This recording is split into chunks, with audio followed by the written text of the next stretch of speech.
Kawan, coba lo berhenti sebentar, tarik nafas perlahan, dan hembuskan pelan-pelan. Untuk beberapa menit ke depan, kita nggak sedang mencari jawaban, nggak sedang memperbaiki apapun, nggak sedang berusaha menjadi siapa-siapa. Kita hanya sedang memberi diri kita sendiri izin untuk hadir. Hadir di dalam tubuh ini, hadir di dalam nafas ini, hadir di dalam momen ini. Mungkin hari ini lo terasa lelah. Mungkin hati lo sedang berat, mungkin pikiran lo sedang kusut, atau mungkin lo merasa kosong dan bahkan gak tahu kenapa. Apapun yang lo rasakan sekarang, gak perlu lo ubah, gak perlu lo lawan, gak perlu disangkal, gak perlu diperindah, cukup disadari aja. Karena seringkali yang membuat hidup kita terasa berat bukanlah apa yang kita alami, melainkan bagaimana kita memperlakukan apa yang kita alami. Kita diajarkan untuk kuat, kita diajarkan untuk tahan banting, kita diajarkan untuk selalu terlihat baik-baik saja. Tapi jarang sekali kita diajarkan bagaimana caranya duduk bersama diri sendiri saat diri ini sedang nggak baik-baik aja. Padahal di sanalah pintu ketenangan itu berada. Bukan di luar sana, bukan di pencapaian, bukan di pengakuan, bukan di validasi, tetapi di hubungan lo dengan diri lo sendiri. Video ini bukan tentang menjadi manusia sempurna, bukan tentang menghilangkan emosi negatif, bukan tentang hidup tanpa luka. Video ini adalah tentang belajar mencintai segala sesuatu yang muncul dan tenggelam di dalam diri lo. Karena di sanalah cinta yang sesungguhnya bermula. Sejak kecil, banyak dari kita tanpa sadar belajar satu pola. Kalau senang, itu boleh. Kalau sedih, itu salah. Kalau marah, itu buruk. Kalau takut, itu lemah. Pelan-pelan kita tumbuh dengan keyakinan itu, bahwa hanya sebagian kecil dari diri kita yang layak diterima. Bagian yang ceria, bagian yang produktif, bagian yang terlihat kuat. Sementara bagian lain kita dorong ke sudut gelap, kita sembunyikan, kita tekan, kita merasa pura-pura tidak ada. Saat sedih datang, kita berkata, gue gak boleh sedih. Saat marah muncul, kita berkata, gue harusnya gak marah. Saat lelah, kita berkata, gue harusnya kuat. Tanpa sadar, kita menjadikan diri sendiri sebagai musuh. Kita hidup dalam mode perang batin. Dan anehnya kita heran kenapa hidup kita terasa melelahkan. Bayangkan, setiap hari lo membawa dua versi diri lo. Satu versi yang ingin terlihat baik-baik saja. Satu versi lain yang sebenarnya sedang terluka. Dan kedua versi ini saling tarik-menarik. Itu sangat menguras energi, kawan. Bukan karena hidup kita terlalu berat, tetapi karena kita terus melawan hidup. Padahal tidak ada satupun emosi yang datang untuk menghancurkan lo. Kesedihan datang bukan untuk menjatuhkan lo. Ia datang untuk memberitahu ada bagian dari diri lo yang butuh dipeluk. Kemarahan datang bukan untuk membuat lo jahat. Ia datang untuk memberitahu ada batas yang telah terlanggar. Ketakutan datang bukan untuk melemahkan lo. Ia datang untuk memberitahu ada sesuatu yang bagi lo itu penting. Setiap emosi membawa pesan, bukan hukuman. Masalahnya bukan pada emosi itu sendiri. Masalahnya muncul ketika kita menolak keberadaannya. Kita seperti mencoba mengusir ombak di laut. Semakin lo melawan, lo semakin capek. Semakin lo menekan, semakin kuat ia muncul. Dan di titik ini, mungkin kita bakal bisa bertanya pelan-pelan, bagaimana kalau selama ini yang kita butuhkan bukanlah menjadi lebih kuat, tetapi menjadi lembut pada diri sendiri? Bagaimana kalau jalan menuju ketenangan bukan lewat mengubah diri, melainkan lewat menerima diri? Bukan menyerah, bukan pasrah, tetapi berhenti berperang di dalam batin. Berhenti memusuhi apa yang sedang terjadi di dalam diri. Dan disinilah kita bakal mulai mengenal makna cinta yang lebih luas. Bukan cinta sebagai emosi manis, bukan cinta sebagai romantisme, tetapi cinta sebagai ruang yang mampu menampung segalanya. Kawan, sekarang mari kita bayangkan satu hal sederhana. Ketika hujan turun, apakah hujan itu salah? Ketika malam datang, apakah malam itu keliru? Ketika matahari terbenam, apakah matahari sedang gagal? Tentu tidak. Semua itu hanya bagian dari siklus. Datang, bertahan sebentar, lalu pergi. Begitu juga dengan apapun yang muncul di dalam diri lo. Pikiran datang, emosi datang, sensasi datang, Lalu pada waktunya semuanya akan pergi. Masalahnya, kita sering mengira bahwa kita adalah apa yang kita rasakan. Saat sedih datang, kita berkata, "Aku adalah kesedihan." Saat marah datang, kita berkata, "Aku adalah kemarahan." Saat takut datang, kita berkata, "Aku adalah ketakutan." Padahal lu bukan itu semua. Lu adalah yang menyadari semua emosi itu ada. Seperti langit yang tidak menjadi awan. Awan bisa gelap, awan bisa terang, awan bisa bergerak kemana-mana. Tapi langit tetaplah langit. Saat lu melawan pengalaman emosi lu seperti berusaha mendorong awan keluar dari langit. Mustahil.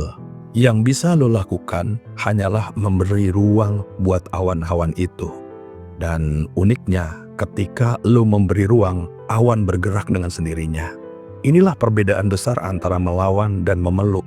Melawan peristiwa, lu pasti berkata, "Gue gak mau ini." Sebaliknya, ketika lu memeluk peristiwa, lu akan berkata, "Oke, gue melihat ini semua." Ketika lu melawan, lu menciptakan ketegangan. Tapi ketika lu memeluk, lu menciptakan kelonggaran. Dan dari kelonggaran itu, lahir keheningan. Bukan keheningan tanpa suara, tetapi keheningan tanpa perang pikiran. Disitulah ketenangan mulai tumbuh. Bukan karena hidup menjadi sempurna, tetapi karena lu berhenti menuntut hidup menjadi sempurna. Lu bakal mulai belajar untuk duduk bersama diri lu sendiri. Bersama sedih lu, bersama marah lu, bersama takut lu, bersama bingung lu. Tanpa mencoba mengusirnya, tanpa mencoba mengubah, tanpa memberi label baik atau buruk. Lu hanya hadir mengamati. Dan kehadiran itu adalah bentuk cinta yang paling jujur. Bukan cinta yang ribut, bukan cinta yang penuh janji, tetapi cinta yang berkata, apapun yang muncul di dalam diri gue gak akan meninggalkannya. Dari sini, lu bakal mulai memahami bahwa mencintai diri sendiri bukanlah tentang membangun citra diri, bukan tentang menjadi versi suci, tetapi tentang bersedia menemani diri dalam versi apapun. Dan itu adalah awal dari perubahan sejati. Selama ini, kata cinta sering kita sempitkan. Cinta dianggap sebagai rasa suka, cinta dianggap sebagai rasa nyaman, cinta dianggap sebagai sesuatu yang membuat hati berbunga-bunga. Padahal, itu hanyalah salah satu wajah kecil dari cinta. Cinta yang lebih luas bukan sekadar perasaan. Cinta adalah sikap batin, sikap untuk tidak menolak kehidupan, sikap untuk tidak memusuhi apa yang sedang terjadi. Cinta adalah kemampuan untuk berkata iya kepada momen ini. Bukan karena momen ini selalu indah, tetapi karena momen ini adalah nyata. Ketika lo berkata iya pada apa yang hadir saat ini, lo bakal berhenti menambahkan cerita. Lo bakal berhenti berkata, seharusnya begini, seharusnya begitu, harusnya gue nggak seperti ini dan nggak seperti itu. Lo bakal mulai tinggal di apa adanya, dan di situ beban yang selama ini lo bawa perlahan mulai turun. Mencintai diri sendiri bukan berarti memecah diri lo menjadi dua, seperti yang satu sebagai pengamat dan yang satu lagi sebagai objek untuk dicintai. Enggak. Mencintai diri sendiri adalah mencintai segala sesuatu yang muncul ke dalam kesadaran lo. Pikiran yang tenang, pikiran yang kacau, emosi yang lembut, emosi yang keras, sensasi yang nyaman, sensasi yang tidak nyaman, semuanya mendapat tempat. Tidak ada yang diusir, tidak ada yang dipilih-pilih. Seperti rumah yang pintunya selalu terbuka, apapun boleh masuk, apapun boleh keluar. Dan lo nggak perlu mengatur arusnya, lo hanya perlu menjadi rumahnya. Di titik ini, lo bakal mulai merasakan sesuatu yang baru. Lo nggak lagi terlalu sibuk memperbaiki diri. Lo nggak lagi terobsesi menjadi orang lain. Lo mulai berdamai dengan menjadi manusia. Manusia yang kadang kuat, kadang rapuh, kadang yakin, kadang ragu. Dan semua itu tidak membuat lo rusak. Semua itu membuat lo menjadi utuh. Karena keutuhan bukanlah tentang kesempurnaan. Keutuhan adalah tentang tidak ada bagian dari diri yang dibuang. Dan ketika lo mulai hidup dari ruang keutuhan ini, cinta tidak lagi terasa sebagai usaha. Cinta menjadi kondisi alami, seperti napas mengalir sendiri. Ada bagian-bagian dalam diri kita yang sering diberi cap negatif. Kesedihan, kemarahan, kecemburuan, kecemasan, kekecewaan, dan rasa tidak aman.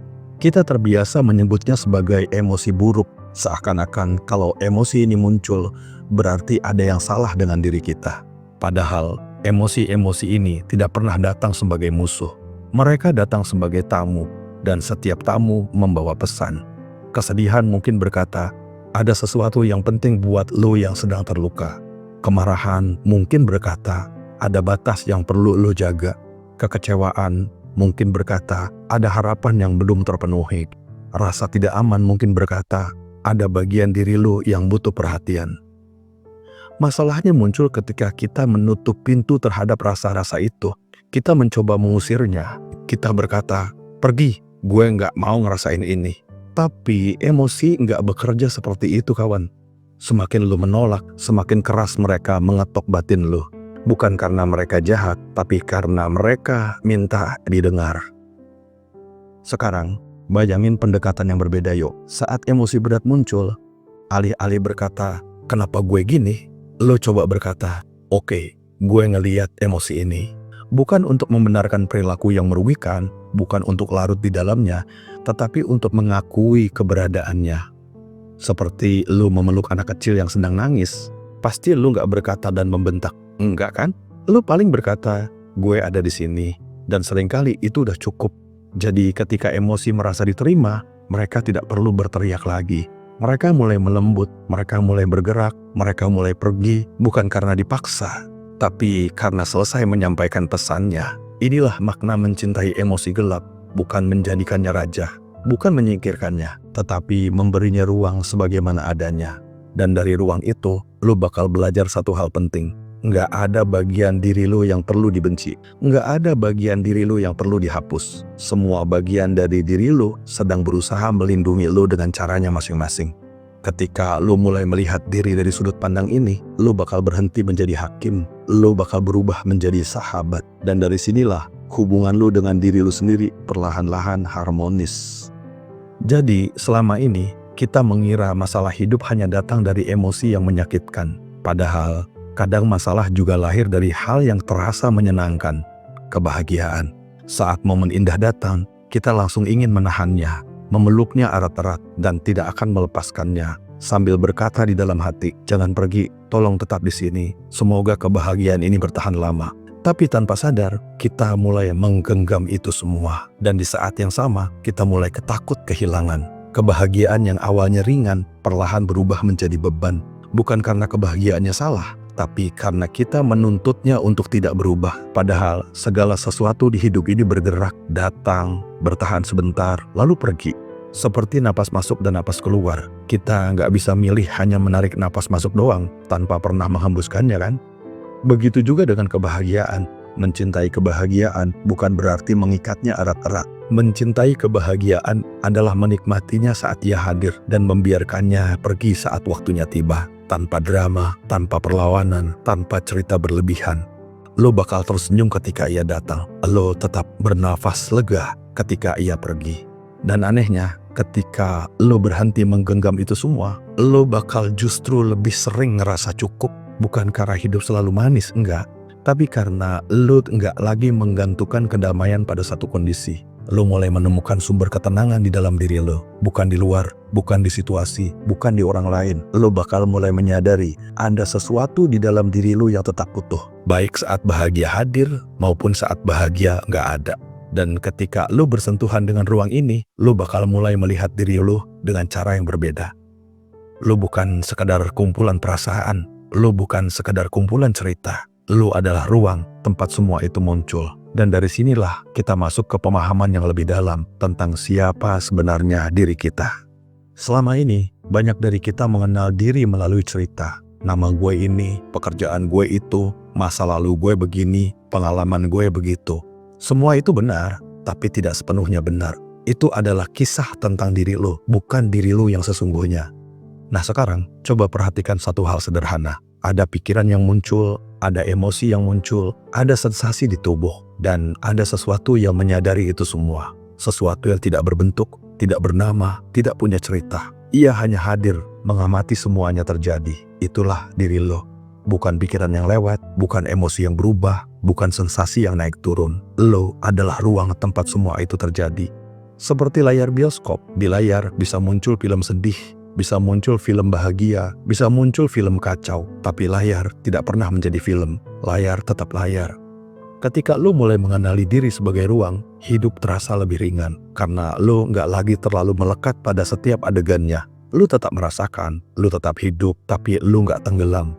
Lu tahu, apapun yang sedang terjadi bukanlah definisi akhir dari diri lu. Dan dari kesadaran ini, perlahan bakal muncul pemahaman lain. Bahwa jika lu adalah ruang, maka segala sesuatu yang lu alami muncul dari dalam diri lu, bukan di luar diri lu. Orang-orang yang lu cintai muncul dalam kesadaran lu. Suara kota, langit malam, cahaya matahari, semua muncul dari dalam diri lu. Bukan berarti dunia ini hanya ada di kepala lu, bukan begitu konsepnya. Tetapi ini berarti pengalaman tentang dunia terjadi dalam kesadaran lu. Dan jika semua pengalaman muncul dalam suatu ruang yang sama, di mana sebenarnya batas antara lu dan kehidupan? Di titik ini, lu bakal mulai merasakan sesuatu yang halus. Perasaan tidak terpisah, bukan sebagai konsep ya, bukan sebagai keyakinan, tetapi sebagai pengalaman batin. Seolah-olah hidup sedang melihat dirinya sendiri melalui bentuk yang bernama lu. Dan dari sini, cara kita memandang segalanya perlahan berubah. Nah, ketika lu mulai merasakan bahwa diri lu adalah ruang, perlahan cara pandang lu terhadap dunia pasti berubah. Lu tidak lagi merasa sebagai makhluk kecil yang terlempar di alam semesta yang asing ini. Lu mulai merasakan bahwa lu adalah bagian dari tarikan napas besar kehidupan. Bukan sebagai tamu, bukan sebagai penonton, tetapi sebagai ekspresi. Seperti ombak yang tidak terpisah dari laut, seperti daun yang tidak terpisah dari pohon. Bentuknya boleh berbeda, geraknya bisa berbeda, tetapi sumbernya satu.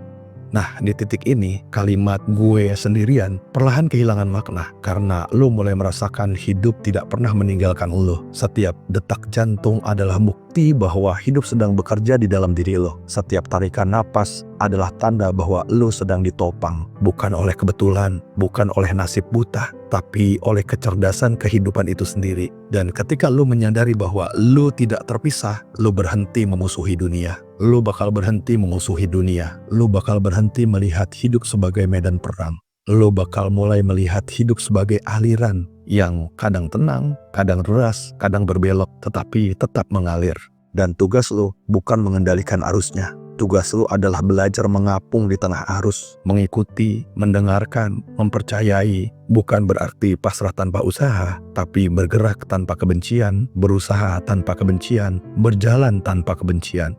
Lu tetap mengambil langkah, lu tetap membuat pilihan, lu tetap membangun hidup lo. Tapi dari ruang yang lebih lembut, dari ruang yang lebih tenang, dari ruang yang tidak merasa sendirian. Dan dari ruang inilah cinta mulai mengalir keluar secara alami. Bukan sebagai kewajiban, bukan sebagai topeng, tetapi sebagai pancaran.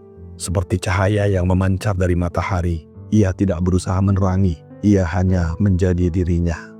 Jadi ketika lu mulai merasa hidup dari ruang penerimaan, sesuatu yang menarik bakal terjadi. Hubungan lu dengan orang lain berubah.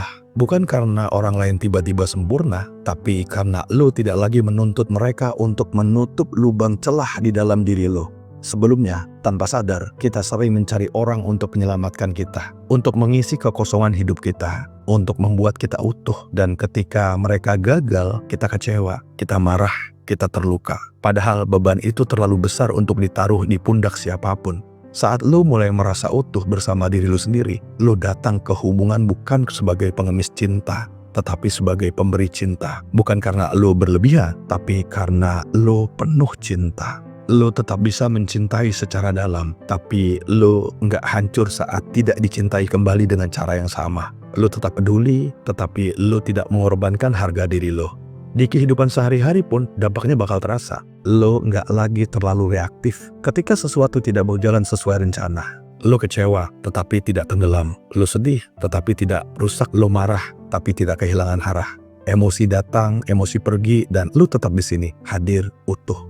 Lo mulai bergerak dalam hidup dari ruang yang lebih jernih. Bekerja bukan hanya karena takut miskin, tapi karena ingin berkontribusi. Berusaha bukan hanya karena cemas masa depan, tapi karena ingin bertumbuh. Dan ironisnya, ketika lo berhenti dikejar-kejar rasa kurang, lo justru lebih sering merasa cukup. Bukan karena hidup lo selalu mudah, tetapi karena hati lo tidak lagi sempit, hati lo menjadi luas. Dan di dalam kelapangan itu, banyak hal mulai menemukan tempatnya.